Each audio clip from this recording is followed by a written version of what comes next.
Hey guys, so you've purchased land here in Ghana and you're all excited, and before you know it, something is wrong and you find yourself losing your property. I'm going to try and help you prevent going down that road when I return on the Eric McNeil Be Free Show. Black men and white men, Jews and Gentiles, Protestants and Catholics will be able to join hands and sing in the words of the old Negro spiritual, free at last, free at last, thank God Almighty, we are free at last. Hey guys, thank you for joining me. You have just discovered the Eric McNeil Be Free Show, where we talk about being financially independent, responsible for self, enjoying life, and empowering others free. So on today's episode, we're going to talk a little bit more about land. I know I've addressed this in a previous episode, but today I want to help to ensure that you don't go down the path of losing the property that you've invested in here in Ghana. So I'm going to give you some tips here, and we're going to talk about ways in which you can easily lose your land. So right now I'm at the edge of the property that I purchased here. And as you know, if you've been following me, you know that I sold the property and the new owners wanted to put a wall around the entire 5-acre property. So right now I'm sitting on the wall on the side of the property, and to me is another property, and the gentleman on this side who has this property back here, he's planting mango trees. And he's planting, I think he's planted maybe 300 mango trees over here. So you're looking at the properties back here.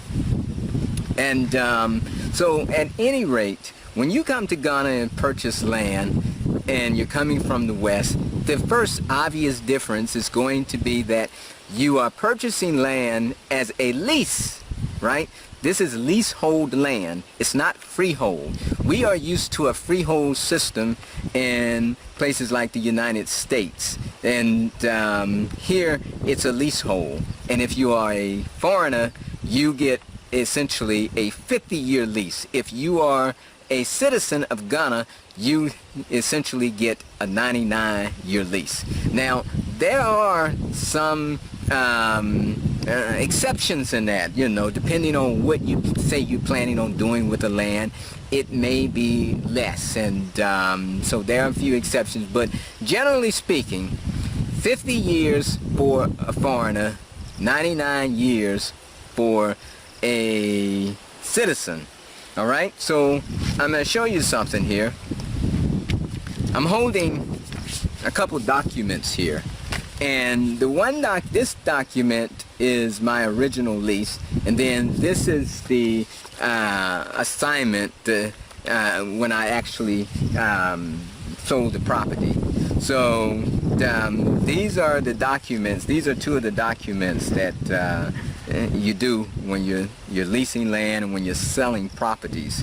Now, I'm actually a little disappointed right about now. And I've been here, I purchased this property, I guess, in 2016, maybe it was 2016. So we've had this property for a while. I have not had any problems whatsoever on this property. You know, one of the things that you face when you come here is the possibility of running into these land guards where the chiefs you know, have these land guards to come and harass you, and sometimes there's like a dispute in the family who's selling the land. One member of the family wants to sell it, and more members of the family don't want to sell it, so you get trapped in between this. I haven't had any of those problems, so, but I am a bit disappointed at one thing. I've had a great relationship so far. But I'll tell you what has disappointed me about my situation here is that before I came here, this property, all of this that you see back here that's been cleared, it was nothing but trees and bushes. There was no cleared property. None of this property was really selling. And so, because before a property can be valuable, somebody has to come in with some type of investment, some type of money, and open that property up, put a road in there. And I was the one who came back here and essentially unlocked this property. And when I came back here and unlocked the properties just began selling all around where the road, I put maybe at least half a mile road coming up to my house. And all that property around where I put that road, it sold. So it became very, very attractive property at that point, because I'm the one who unlocked the property for the Chiefs. And otherwise, they couldn't sell the property, right? Because somebody has to take the initiative to spend money to make it happen. So I didn't ask the Chiefs for anything. I didn't ask for any type of payment for the road that I put in, right? And not only that, but I referred people back here, you know, and everybody who comes and purchase property back here, they always ask me, is it okay? Is it okay? So I give the reassurance that yes, it's okay. I haven't had any problems. But get this, when I decided to sell the property, and we did the document to transfer the property to the new owners, all went well. I went to the Lands Commission. They told me exactly how to handle it. There's a couple ways in which you can handle this. The one way is that you can transfer the property back to the chief, and the chief can resell it to the new people that you have a sale with. Or you can do a deed of assignment to just assign what you have left remaining on the property, and you just do an assignment, and then the Lands Commission will take that and they will attach the original document to that deed of assignment. This is the quickest way to do it, the most expedient way to do it, because you don't have to go back through the chiefs. Now, here's the deal. The chief a while back asked me, well, if you sold the property, you know, is there something for us? Something for us? I say, well, what do you mean something for you? Well, you know, something for us. And I thought it was just kind of a joke, you know. I didn't think nothing about it, so I went on about my business. But when the new owners came to visit for some business here, the chief wanted to, you know, sit down with them, and all of us sit down. So we did that about a week ago. And, you know, they brought the chief and the land seller who originally sold me the property, and we sat down with the owners, and the chief asked how much, you know, he asked how much of the money is coming back to them. And I'm like, what do you mean? So basically, and get this, it's not, you know, when I say chief, I'm not talking about, there's like a paramount chief who's like the real chief, and then there's family members, and usually they kind of refer to all of them as chiefs. So, you know, at the end of the day, when you're talking about at the level that I'm talking about, we call him chief, but I don't know if it's appropriate to really say this is a chief, right? Because he's not the paramount chief. Now, I could have escalated this, but I've had such a good relationship thus far, I didn't want to escalate it because I'm leaving, and then, you know, you have the new owners coming, and I want to keep, you know, some goodwill, but I am disappointed. I am disappointed at how it went down, because they said that I should pay a percentage of the price that I sold it for back to the chief. And so I was just, for me, I wasn't listening to that, and one of the new owners, you know, just said, well, if if that was, you know, if you thought you deserved the percentage, what percentage you thought you think you deserved? How much? And this is when things got interesting, because me, I just thought, you know, it was just going to be something like a few hundred cities, and that was cool. You know, that would be cool. Just say, you know, a few hundred cities. But can you believe that came out of their mouth 20%? And that's when I just shut down, because I didn't want to lose it, because I know the new owners were coming here, and I didn't want that to be bad, but that was about to be some very serious bad blood all over the place. So when I heard that, and then and to show you how they just ramble things off without really thinking about it, they was trying to speak in tree, not, I guess it wasn't registering that one of the new owners is actually Ghanaian, and not only that, but she also belongs to a royal family, so she knows custom. So when they figured that out, they changed, they kind of backstated, and then they changed the figure to say, oh, well, since she Ghanaian, 10%. Yeah? I'm like, so I'm supposed to pay you 10%, and that's being kind because she's Ghanaian. But if it's just a foreigner, 20%. 20% of the sales price for what? For what? And they tried to justify it that, well, you know, since you're leaving, you know, there's a lot of, if they have problems, they come to me, and, you know, they come to the chief, if they have problems. Well, isn't that what I paid for when I originally purchased the property? Didn't I pay for, like, all these years?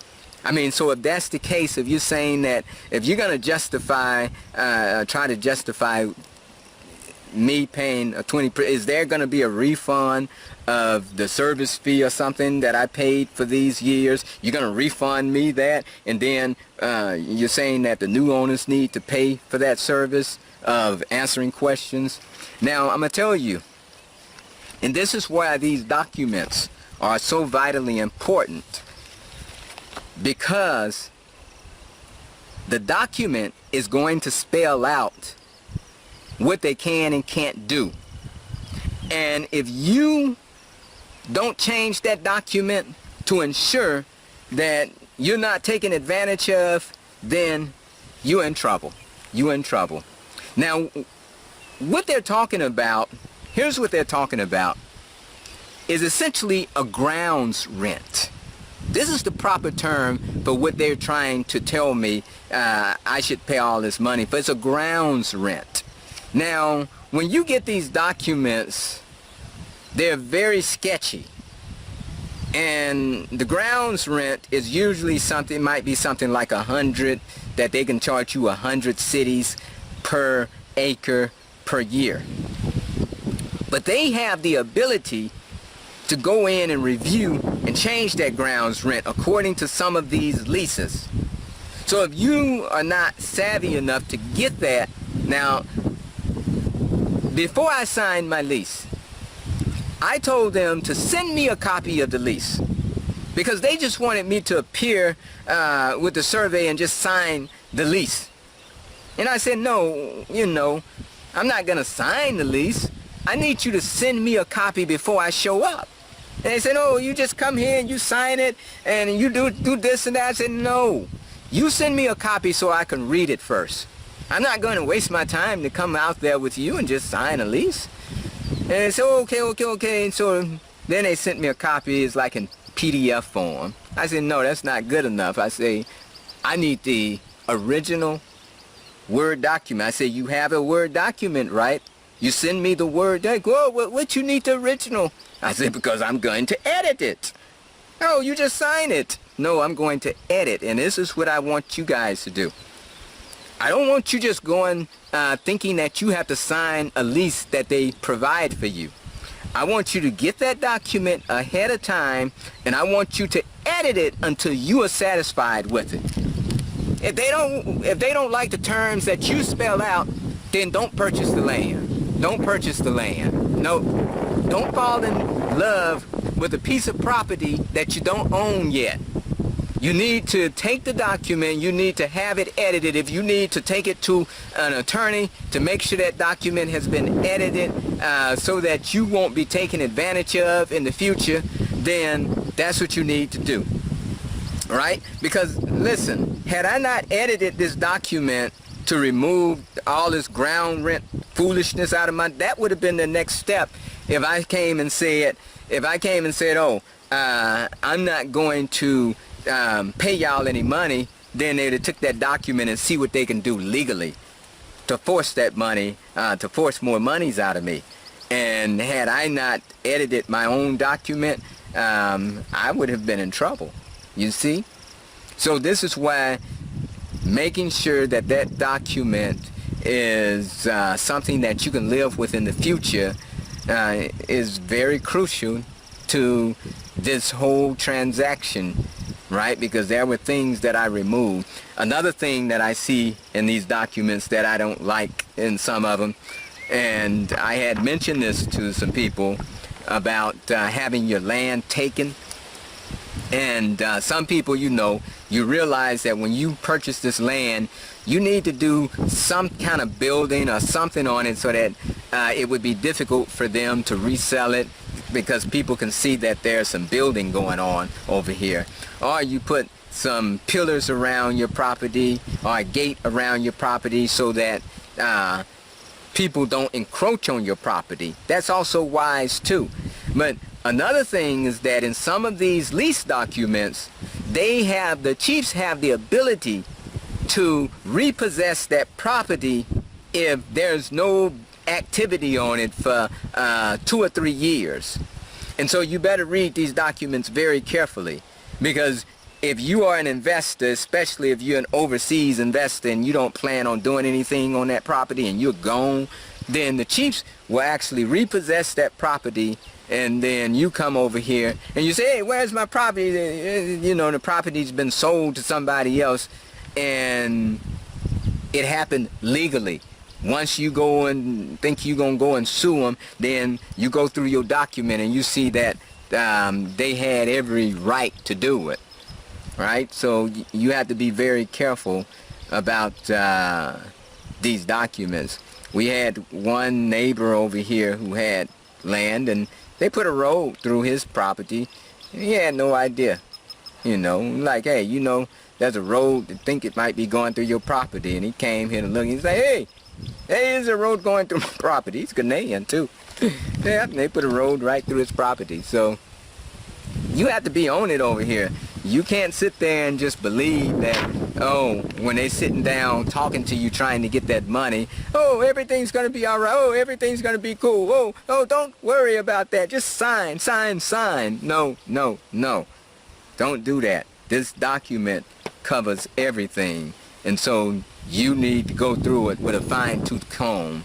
Cross your T's, dot your I's, and make sure you understand every piece of verbiage in this document before you just go signing this document and giving your money, your hard-earned money away. You only have one chance to do this, and if you make a mistake, oh well, so that's a warning. But other than that, I haven't had a problem. So now I think it was a foolish move, because you had a great relationship with a person who just came back here, opened up the land, has brought more traffic back here, and we were even actually in the process of looking and trying to settle on some land to build a community.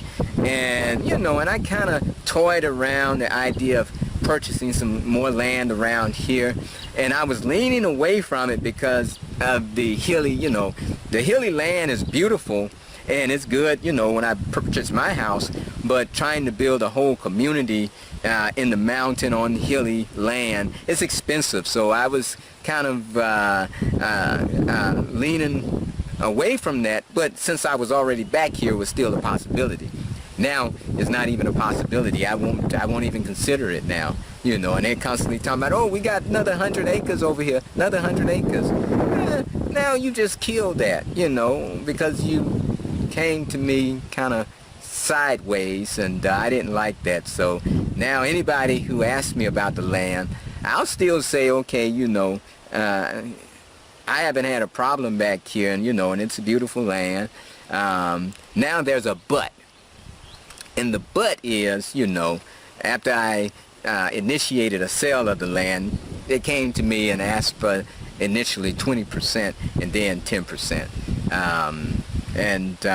Yeah, and I didn't like that at all. And I tell you, just to keep the peace with the new family that's purchasing, and just to keep the peace, you know, I told them, well, you haven't. I had other land back here that I was going to keep a small piece of land because I already had a deposit down for that land, and it wasn't much. It was something like 8,000 Ghana cedis.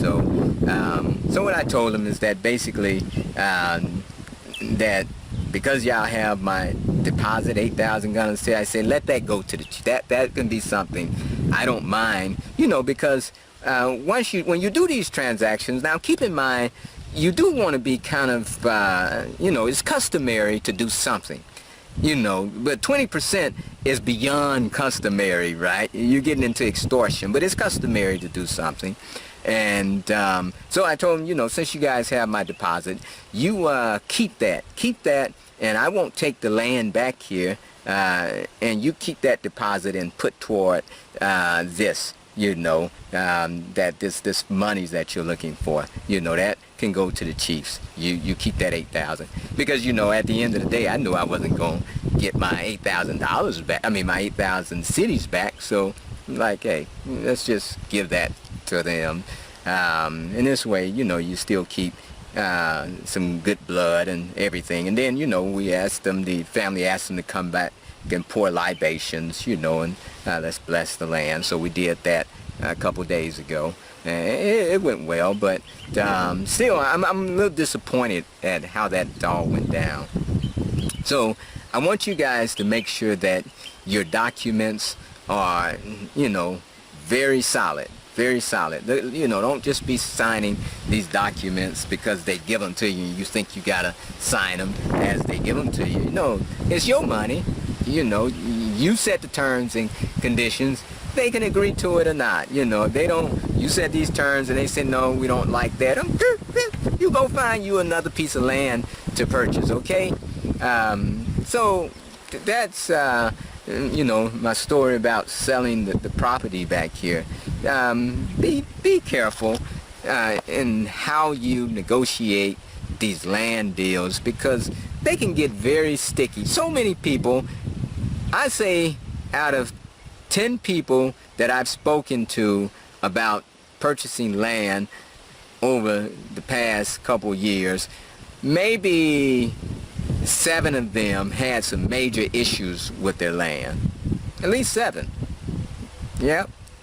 So 7 out of 10.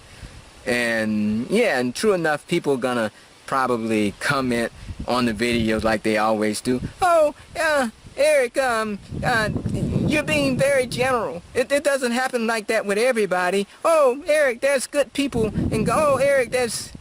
I know there are. I'm not saying that everything, you know, transaction is going to be bad, but when I come and make these videos and I'm giving you these warnings and I'm telling you to pay attention to this, it's because most people only get one chance. You know, you only get one chance. And if you come here, lose all your money, then your chance is blown. So I'm trying to caution you to be careful. You know, I'm telling you to be careful. Be cautious when you come here and make these various land deals, because there's a lot of potential problem that can happen as you make these transactions. This is a lease. This is a leasehold, okay? It's not freehold land, right? So, and I mean, that kind of disturbed me that this is leasehold, but I've gotten used to I'm okay with leasehold land, right? And I can understand why, you know, it can be advantageous to be in a leasehold system, right? At first that really disturbed me, but if you think about it, think about the United States, who has this, who has a freehold system. Okay, you go and get a loan from the bank and you purchase the land, and then in 8 years, whenever the economy goes into a recession, you can't purchase the land, then the land is foreclosed on and it goes to where? The bank. So over a number of years, the bank owns the entire country, and that's what you have in the U.S. now. The banks own the entire country because they own all the land. And now, if you have a system like Ghana's leasehold, where essentially the land at some point defaults back to the royal family, then the banks can never capture the entire nation. Do you understand that? So let's say you go and purchase land from a royal family, and you're local, you're a foreigner, and you get your 50 years, and in 5 years you can't pay on land anymore. Okay, it can go to a bank for 40 years, but it ain't going to that bank permanently, because the land eventually goes back to the chief's family. So the land is still in the hands of Ghanaians. Now, I guess where I do have a problem with the leasehold is that when you're talking about selling to the citizens, right? Because if I'm a citizen, I'm a Ghanaian, and I purchase property, then I can't purchase that property. It's still a leasehold to me as well. So there's some flaws in the system, but I'm okay with the leasehold because it helps to keep the nation out of the hands of banks. Simple as that. It does prevent that from happening. So anyway, I just thought I'd come to you today and share that those tidbits with you. And if you're enjoying the conversation, you're enjoying what we're talking about, then please hit that subscribe button, like, share, comment. Let me know any problems that you've had with purchasing land here and how you dealt with it. I love to hear your feedback.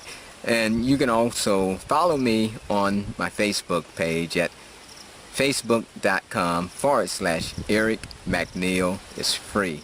Shoot me a friend request, and as long as it's not, as long as your page is not some foolishness about, oh, I can get you all the riches in the world. You see some of these spiritual so-called people who can pray for you and get you money. All of those kind of friend requests, I just delete. Foolishness. So anyway, until next time, oorah ahuru. Now be free.